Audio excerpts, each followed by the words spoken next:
শিল্পার লাইফস্টাইলের নতুন একটি ব্লগে সকলকে স্বাগত। কেমন আছো তোমরা সবাই? আজ কিন্তু গুরু পূর্ণিমার উপলক্ষে ঠাকুরের জন্য সামান্য কিছু একটু আয়োজন করেছি। তার মধ্যে কিন্তু মূল আকর্ষণ হচ্ছে ভেজ বিরিয়ানি, যেটা আমি ঠাকুরের জন্য, গোপুসোনার জন্য আজ প্রথমবার ট্রাই করলাম। আজকে তোমাদের সাথে শেয়ার করে নেব ভীষণ তাড়াতাড়ি এই ভেজ বিরিয়ানি।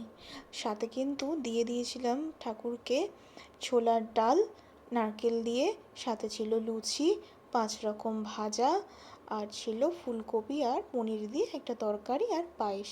আর ফল তো থাকেই যেরকম। মিষ্টি হিসেবে এখানে আমি শুধু পায়েসটাই দিয়েছি, ব্যাস, আর কিছু না। বিরিয়ানি বানানোর জন্য প্রথমেই একটা কড়াইতে নিয়ে নিয়েছি বেশ খানিকটা জল। জলটাকে আমি কিন্তু খানিকক্ষণ ফুটিয়ে নিয়েছি, মানে গরম করে নিয়েছি। এর মধ্যে দিয়ে দিলাম, এগুলো না বাজার থেকেই এখন বিরিয়ানির গোটা মশলা কিনতে পাওয়া যায়। সেটাই অনেক কিছুই ছিল দেখলাম, মরিচ, জিরে, গোলাপের পাপড়ি, জায়ফল, জয়িত্রী, বড় এলাচ, সমস্ত কিছুই ছিল। আমি সাথে একটু অ্যাড করে দিয়েছিলাম একটা বড় দারচিনি আর 3 থেকে 4টে এলাচ দিয়ে ভালো করে আগে থেকে ভেজানো চালটা আমি প্রায় ঘন্টা 2 আগে ভিজিয়ে রেখেছিলাম। ভালো করে চালটা ধুয়ে এবার দিয়ে দিলাম চালটা। এবার ফুটতে দেওয়ার সময়টুকু যতক্ষণ, মোটামুটি 70 থেকে 80% ফুটিয়ে নেব। আর যখন তোমরা বিরিয়ানি বানাবে, মানে সেটা ভেজ হোক বা নন ভেজ হোক, একটু না রাইসের সাথে ঘি দিয়ে দেবে। দেখবে গন্ধটা ভীষণ ভালো আসে, মানে প্রত্যেকটা চালের মধ্যে যেন ভীষণ সুন্দর একটা গন্ধ আসে। আমি দিয়ে কিন্তু টোটাল আমার চালটা, মানে ভাতটা ফোটাতে সময় লেগেছিল 10 থেকে 12 মিনিট। ব্যাস 10 থেকে 12 মিনিটের মধ্যেই কিন্তু আমার চাল কিন্তু ফুটে 70 থেকে 80% রেডি হয়ে গেছে। এর থেকে বেশি আমি ফোটাবো না, কারণ এর থেকে যদি বেশি ফুটিয়ে নিই তাহলে চাল কিন্তু ভেঙে যেতে পারে। আমি হচ্ছে এরকম একটা জাল টাইপের ঝুড়ি বলতে পারো, ওখানে কিন্তু স্ট্রেন করে নিয়েছি পুরো ফ্যানটাকে। এবার হচ্ছে পনিরগুলো হালকা করে ভেজে নেব, খুব ব্রাউন করে ভাজবো না, খুব ব্রাউন করে ভাজলে কিন্তু কড়া হয়ে যাবে। হয়তো তোমাদের দেখে মনে হচ্ছে এখানে আমি ভীষণ কড়া করে ভেজেছি, আসলে তাই নয়। আসলে এই তেলটাতেই আমি হচ্ছে 5 রকম সবজি ভেজেছিলাম, তাই জন্যই ওই তেলেই আমি ভেজে নিয়েছি শুধু পনিরগুলো। বাকি তেলটা কিন্তু আমি আলাদা করে রেখে দিয়েছি। ননভেজ বিরিয়ানির সময় তো আমরা আদা রসুনের পেস্ট করি, এখানেও করব। কাজু, পোস্ত, সাথে চালমগজ দিতে পারো, আমার কাছে ছিল না। আদা আর হচ্ছে কাঁচা লঙ্কা দিয়ে একটা পেস্ট বানিয়ে নিয়েছিলাম। কড়াইতে আবার নতুন করে তেল দিয়ে দিয়েছিলাম। তেল দিয়ে তেলটা গরম হতে দেওয়ার সময় রেডি করে নিচ্ছিলাম মেন মশলাটা। কিছুটা দিয়েছি টক দই, ওই 1 কাপ মতো দিয়ে এবার তার মধ্যে দিয়েছি জিরে গুঁড়ো, বিরিয়ানির মশলা, আচ্ছা বিরিয়ানির মশলাটা আমি বলে দিচ্ছি পরে, আর দিয়ে দিলাম পেস্টটা, দিয়ে ভালো করে ফেটিয়ে নেব। তার সাথে দিয়ে দেবো কিন্তু অল্প পরিমাণ মিঠা আতর, গোলাপ জল, কেওড়া জল, লবণ আর একটু কাশ্মীরি লঙ্কার গুঁড়ো, ব্যাস। আচ্ছা চলো আমি বলে দিই তোমাদেরকে ওই বিরিয়ানির মশলাটা আমি কী কী দিয়ে বানিয়েছি। নিয়ে নিয়েছিলাম 2টো তেজপাতা বড় সাইজে, অ্যাকচুয়ালি আমি মশলাটাকে স্টোর করে রাখবো তাই জন্য একটু বেশি পরিমাণ বানিয়েছি।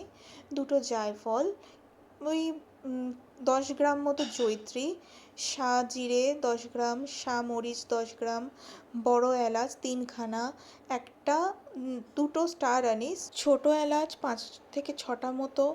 তার সাথে দিয়েছিলাম কিছুটা পরিমাণ, এই পরিমাণটা একটু বুঝেই দিতে হবে, কিছুটা পরিমাণ দিয়েছিলাম হচ্ছে দারচিনি। ব্যাস, এইটা দিয়েই কিন্তু ভালো করে গুঁড়ো করে নিয়েছি। ও আচ্ছা ভুলে গেছিলাম, 2টো শুকনো লঙ্কাও দিয়েছিলাম। দিয়ে কিন্তু খুব ভালো করে ওটা আমি গুঁড়ো করে নিয়েছি, নিয়ে আমি স্টোর করেই রেখে দিলাম। মাঝে মাঝেই তো খাওয়া হয়, শুধু বিরিয়ানি কেন, অন্য কোনো রান্নাতে দিলেও কিন্তু স্বাদ আসে। এবার হচ্ছে তেলের সাথে কিন্তু আমি কিছুটা পরিমাণ ঘি দিয়ে নিয়েছি। তেল আর ঘি একসাথে ভালো করে গরম করে ওই পেস্টটা দিয়ে দিলাম, যেটা হচ্ছে দই আর হচ্ছে কাজু পোস্তর পেস্ট, সেটা দিয়ে খানিকক্ষণ নাড়িয়ে নেব। দেখতে পাচ্ছ কত সুন্দর একটা রং চলে এসছে। ভাবাই যায় না ভেজ বিরিয়ানিও এত সুন্দর খেতে হতে পারে। এতদিন তো শুধু আমরাই খেয়েছি, এবার কিন্তু ভগবানকেও একবার টেস্ট করিয়ে দেখার পালা। ভেজ বিরিয়ানি কেমন হতে পারে, তাই তাকেও দিয়ে দিলাম। ইভেন জানো তো, আমার বোনের যে হাজব্যান্ড রয়েছে, ও তো ননভেজ খায় না। তো আমি ভাবছি ও হচ্ছে পুজোর সময় যখন কলকাতায় আসবে, ওকেও একবার বানিয়ে খাওয়াবো, দেখি সে কেমন বলে। আজ তো প্রথমবার করলাম, তাই জানি না কেমন হবে, কিন্তু সেকেন্ড টাইম আশা করি ভালোই হবে। বুঝতে পেলে, কড়াই ঢাকনা আমি বদলাচ্ছিলাম, আসলে আমি বুঝতে পারিনি বড় কড়াই ঢাকনা ছোট কড়াইতে দিয়ে দিয়েছিলাম, তাই আবার চেঞ্জ করে নিলাম। এবার হচ্ছে বিরিয়ানির যে রঙটা আসল আসে, ওই হালকা হলুদ কালার, যেটা আমরা দেখে অভ্যস্ত, সেটা বানানোর জন্য আমি এখানে নিয়ে নিয়েছি কিছুটা পরিমাণ দুধ, সাথে দিয়ে দিয়েছি কেশর। তোমরা চাইলে এখানে কামধেনু বলে যে রঙটা পাওয়া যায়, একদম এক চিমটি কিন্তু ইউজ করতেই পারো, তাতেও কিন্তু রং ভীষণ সুন্দর আসে। আমার কাছে ছিল না, তাই আমি দিতে পারিনি। আচ্ছা, আমার গলার না ভয়েস একদম ভেঙে গেছে, ঠিক আছে?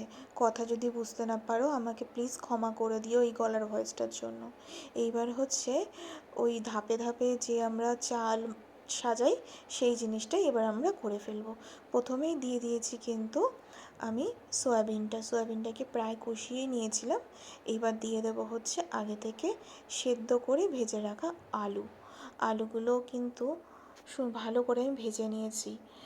আর আলু ছাড়া বিরিয়ানি, সেটা ভেজ হোক আর নন ভেজ হোক, সেটা কিন্তু আমরা ভাবতে পারি না।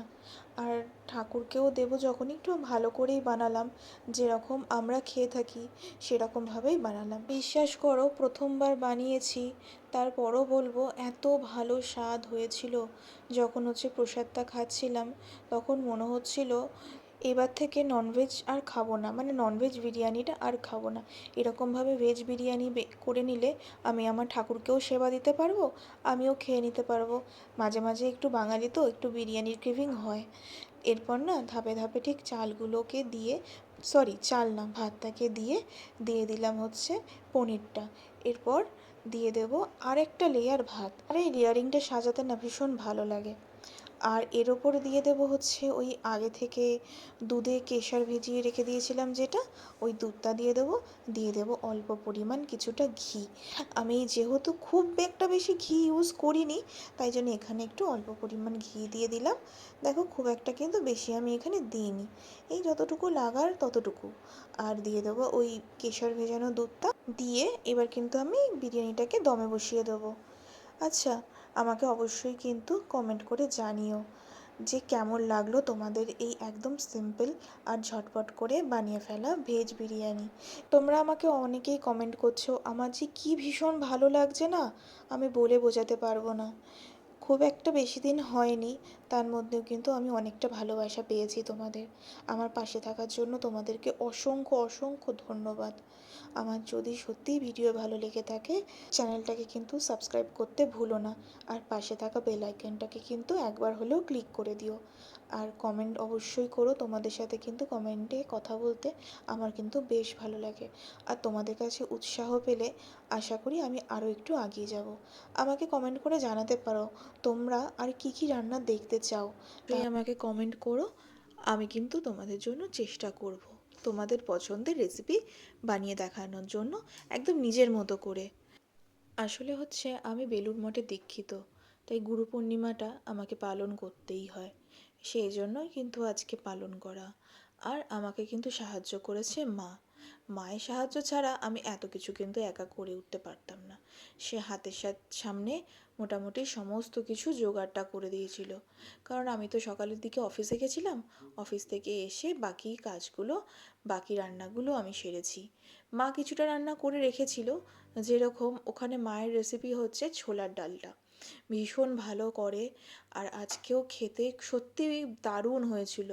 তোমাদের যদি মনে হয় দেখবে কোনো দিনও, আমি মাকে বলবো রেসিপিটা বানিয়ে দেখা। তোমরাও কিন্তু একঘেয়ে পোলাও না দিয়ে, ফ্রাইড রাইস না দিয়ে বানিয়ে দিতেই পারো ঠাকুরকে। আশা করি ভগবানও কিন্তু খুব ভালো মতো গ্রহণ করবে। শুভরাত্রি, টাটা। আমার সাথে বলো জয় গোপাল, জয় জগন্নাথ, জয় গুরু।